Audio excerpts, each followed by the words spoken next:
Dear viewers, শতভিসা education YouTube চ্যানেলে তোমাদের প্রত্যেককে স্বাগত। গতকাল 4th মে ওয়েস্ট বেঙ্গল লেজিসলেটিভ অ্যাসেম্বলি ইলেকশনের যে রেজাল্ট, তারপরে কিন্তু নতুনভাবে সরকার গঠন হতে চলেছে এবং রাজ্য সরকারের পরিবর্তন হচ্ছে। সে জায়গায় অনেকে জানতে চাইছো যে চলতি যে নিয়োগ প্রক্রিয়াগুলো আছে, সেক্ষেত্রে এই যে পরিবর্তন, রাজ্য সরকারের পরিবর্তন, নতুন মন্ত্রিসভা গঠন, সেক্ষেত্রে চলতি নিয়োগ প্রক্রিয়ায় কোনো প্রভাব পড়বে কি না।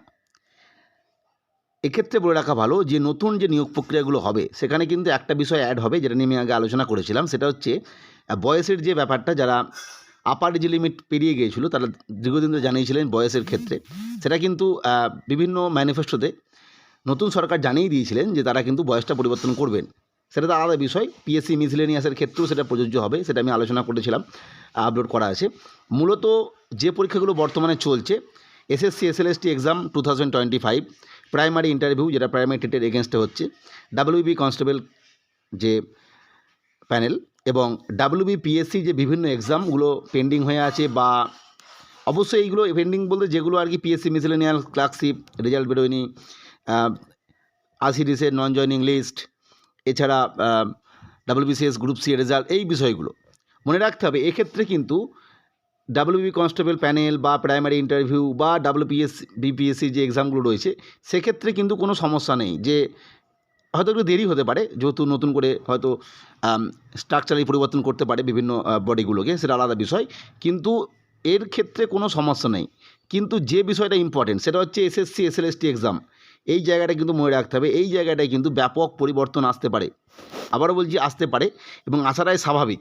কারণ তোমরা জানো যে 26,000 চাকরি বাতিল মামলা, সেখানে যে সমস্ত যারা স্বচ্ছভাবে চাকরি পেয়েছিলেন, সেই সমস্ত মাননীয় শিক্ষক শিক্ষিকাগণের মধ্যে অনেকেই এই যে নতুন রিক্রুটমেন্ট প্রসেস, সেখানে তাদের নাম নেই, অর্থাৎ তারা চাকরি পাননি। সেই জায়গা থেকে কিন্তু একটা বিষয় যেটা অনেকেই বলতে চাইছে বর্তমানের পরিস্থিতি অনুযায়ী, এই যে প্যানেল, পূর্বের যে প্যানেল 16 সালের প্যানেল, সেখানের যে টেন্টেড লিস্ট, যেখানটার জন্যই কিন্তু এসএসসি বারবার সাবমিট করেনি, সেই টেন্টেড লিস্ট হয়তো এই নতুন সরকার এসে কিন্তু সেটা বার করতে পারে, এবং ওই যারা একদম অযোগ্য তাদেরকে বাতিল করে দিয়ে যারা যোগ্য ছিলেন তাদেরকে সরাসরি মানে চাকরিতে বহাল রাখতে পারেন, এবং বাকি সিটগুলো নিয়ে পুনরায় নতুন সিস্টেমের মাধ্যমে, সেটা হতে পারে যারা এই মুহূর্তে চাকরি পেয়ে গেলেন আর কি, মানে এসএলএসটি পরীক্ষায় ফ্রেশ ক্যান্ডিডেট হিসাবে, তাদেরকে রেখে দিয়ে বাকি সিটগুলোতে এইভাবে যে প্রসেসে হবে আর কি, সেটা আলাদা বিষয়। কিন্তু আমার বক্তব্য যেটা, যে এসএলএসটি এক্সামের ক্ষেত্রে কিন্তু একটা ব্যাপক পরিবর্তন আসতে পারছে। ফলে যারা ফ্রেশ ক্যান্ডিডেট, যারা ইন্টারভিউ চান্স পাননি বা ইন্টারভিউর পরে মানে ওয়েটিং লিস্টে আছেন, অনেকটা নাম্বার কম, তাদের জন্য কিন্তু আশার আলো যে এই প্রক্রিয়ায় কিন্তু বেশ কিছু পরিবর্তন আসতে পারে।